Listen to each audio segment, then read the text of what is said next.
5 perkara dari makhluk-makhluk yang Allah ciptakan di sorga, kemudian Allah turunkan ke dunia. Apa saja makhluk-makhluk itu? Ma'asyiral muslimin yang dimuliakan Allah Subhanahu wa taala.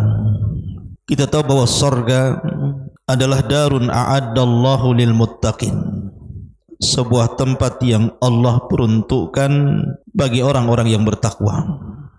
Dan Allah Subhanahu wa taala ketika menggambarkan sorga, Allah berfirman, wa basyiril ladzina amanu wa amilus salihati anna lahumul jannah tajri min tahtihal anhar kullama ruziku minha min thamaratir rizqan qalu hadzal ladzi ruzikna min qablu wa utubihi mutasyabiha. Dan berilah kabar gembira kepada orang-orang yang beriman dan juga beramal saleh, bahwa kelak bagi mereka akan disediakan sorga-sorga yang mengalir di bawahnya sungai-sungai. Setiap kali mereka diberikan rizki dari buah-buahan, maka mereka mengatakan, inilah rizki yang telah kami rasakan ketika di dunia. Dan mereka diberikan buah-buahan itu yang mirip rupanya. Artinya ada buah-buahan di dunia yang kemudian ada di sorga, sehingga orang-orang yang di sorga itu akan mengenang makanan-makanan yang pernah dimakan di dunia. Tapi tentu kata Abdullah ibn Abbas radhiyallahu anhuma, persamaan nama dunia dan sorga itu hanya pada nama saja, bukan pada hakikat. Di dunia ada kurma, di sorga ada kurma. Di dunia ada pisang, di sorga ada pisang. Hanya nama saja, tapi hakikatnya ma la ainun ra'at wala udhunun sami'at wala khatara ala qalbi bashar. Kenikmatan sorga itu tidak bisa dilihat mata, didengar telinga, apalagi terlintas dalam pikiran kita pun tidak bisa, saking nikmatnya. Nah, di sana Nabi SAW menyebutkan ada beberapa makhluk sorga yang Allah Subhanahu wa taala turunkan ke bumi dan kita bisa saksikan makhluk itu. Apa saja? Ma'asyiral muslimin yang dimuliakan Allah Subhanahu wa taala, yang pertama disebutkan dalam hadis yang dikeluarkan oleh Imam Al-Bukhari dan juga Imam Muslim dari Anas bin Malik radhiyallahu an, qala Rasulullah sallallahu alaihi wasallam, rufi'at li as-sidratu fa idza arba'atu anharin nahrani zahirani wa nahrani batinan, fa amma zahiran fan-nil wal furat wa amma al-batinan fa nahrani fil jannah.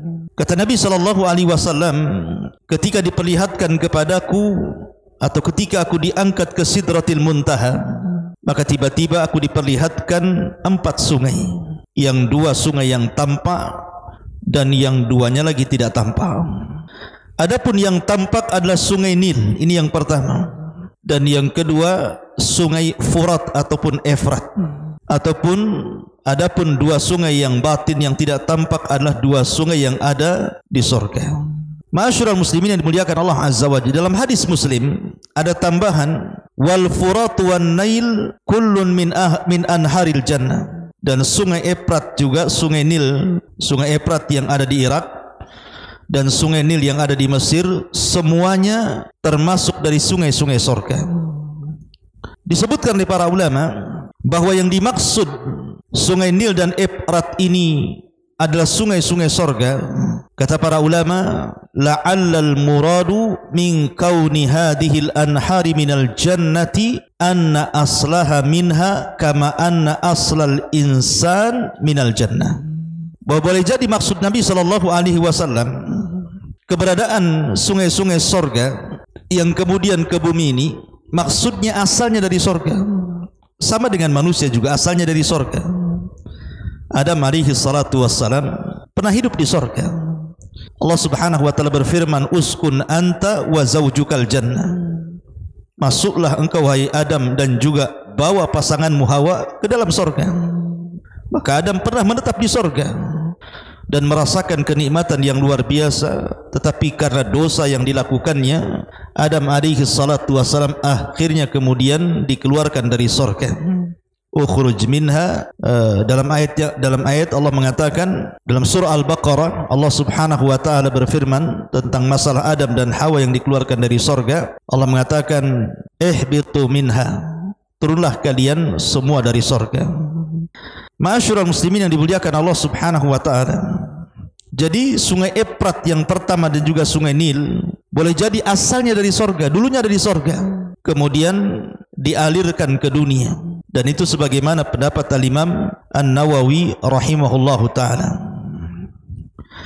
Ma'asyiral muslimin yang dimuliakan Allah Azza wa Jalla, adapun yang dimaksud dua sungai yang batin yang ada di sorga, tentu yang dimaksud adalah Al-Kautsar, yang Allah subhanahu wa ta'ala firmankan, inna a'tayna kal kautsar.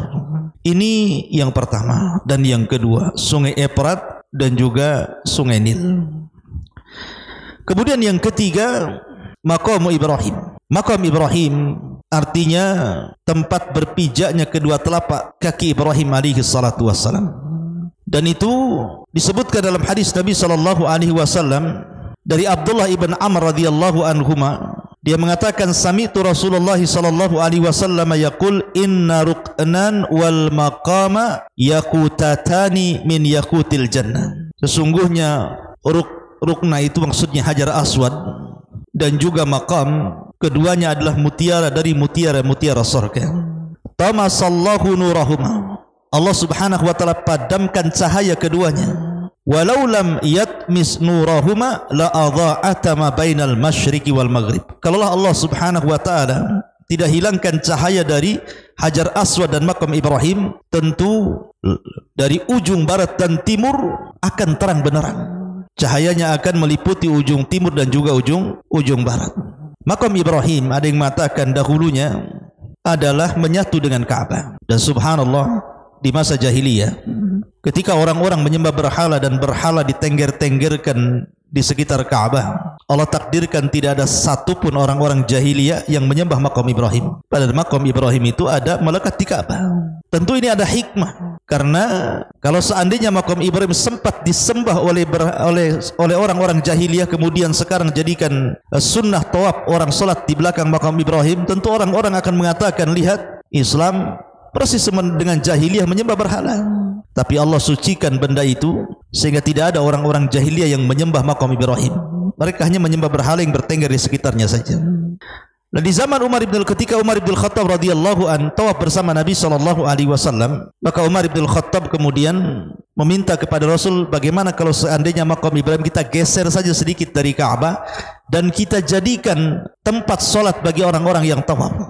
Akhirnya kemudian ucapan Umar bin Khattab radhiyallahu an menurunkan wahyu, wattakhidhu min maqami Ibrahim musalla, sehingga maqam Ibrahim itu menjadi tempat salat sunnah di belakangnya bagi orang-orang yang melaksanakan tawaf di Ka'bah. Lah maqam Ibrahim maksudnya mutiara yang terdapat pijakan kaki Nabiullah Ibrahim alaihi salatu wassalam, itu asalnya dari surga. Kemudian juga yang keempat, Al-Hajarul Aswad.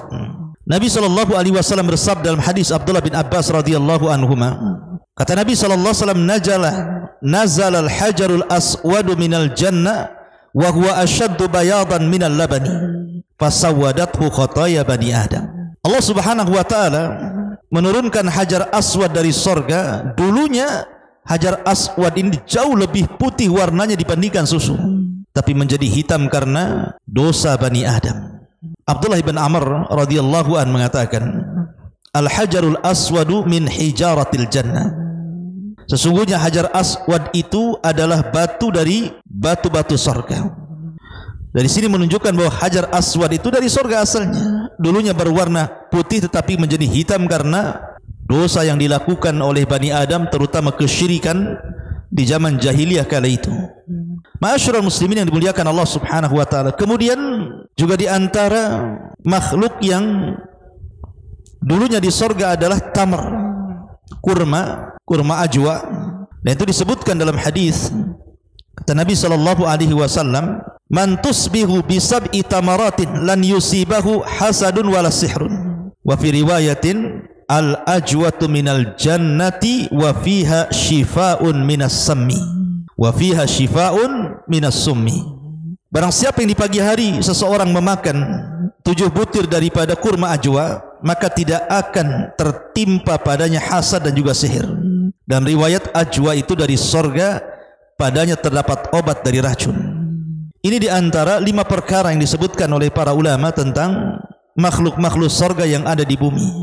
Pertama sungai Efrat, yang kedua sungai Nil, yang ketiga makam Ibrahim, yang keempat Hajar Aswad, dan yang kelima Qorma Ajwa. Ada yang mengatakan bahwa tongkat Nabi Musa juga dari sorga. Kemudian juga Raudhatus Syarifah, tempat di mana seseorang berdoa di situ sangat mustajab, antara raudhah dan juga pintu masuk kamar Nabi sallallahu alaihi wasallam. Sebagaimana Nabi sallallahu alaihi wasallam mengatakan, "Ma baina baiti wa mimbari raudhatun min riyadil jannah." Antara rumahku dan juga mimbarku terdapat taman dari taman-taman surga. Di sini terdapat perkara yang disebutkan oleh Ikrimah dari Abdullah bin Abbas radhiyallahu anhuma. Salah satu asya nazalat ma'al Adam. 3 perkara turun bersama Nabi Adam. Ketika Adam turun dari sorga ke bumi, maka turun 3 perkara bersama Adam. Kemudian disebutkan Al-Hajarul Aswad, yang pertama Hajar Aswad, yang kedua Asa Musa, tongkatnya Nabi Musa yang panjangnya 10 hasta sebagaimana tingginya Nabi Musa, kemudian Al-Hadid. Ma'asyiral muslimin yang dimuliakan Allah Azza wa Jalla, tapi riwayat ini tidak ada ulama yang kemudian mensahihkannya wallahu alam, sehingga kita berpegang kepada hadis yang sudah jelas-jelas sahih. Di antara makhluk-makhluk Allah Subhanahu wa taala yang Allah turunkan ke bumi, di antaranya sungai Efrat dan juga sungai Nil berdasarkan hadis Bukhari dan Muslim. Kemudian juga makam Ibrahim, kemudian Hajar Aswad, kemudian kurma Al-Ajwa, adapun asa Nabi, tongkat Nabi Musa dan yang lainnya wallahu alam.